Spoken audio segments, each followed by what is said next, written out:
How do Amish people deal with the cold and snow on a day like today? Well, as my dad would say, you just got to grin and bear it. He'd always have a big old smile, you know. And if we were outside working, he'd be jumping up and down, you know, slapping his shoulders, keeping moving, you know, just to keep warm. And he'd always have a smile on his face. He always stayed positive. But on our buggies, when we were driving down the road, we were allowed to have an oilcloth that snapped up, you know, eye level, and it kept the snow and wind off of you. But my dad never had one on his Surrey, on his main buggy. Growing up, he always just used a buggy robe, and when he would park it somewhere, he'd put the curtains down, and the seat was pretty far back, and he'd back it up to the wind, so it wouldn't be blowing in. And he just never had an oilcloth on that buggy. But when we turned 17, and me and my brother, when we got our own buggies, we had oilcloths. So it was nice to have an oilcloth to be driving.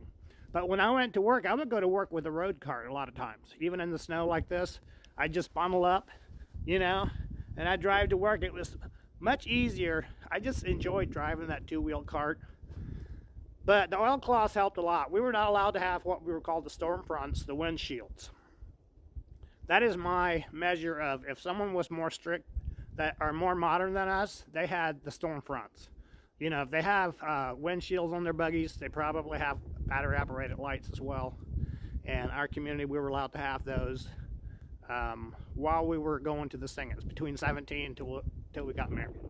Then we had to go back to lanterns. But now they have the LED blinkers along with the lanterns. I hope everybody's staying safe out there. God bless y'all.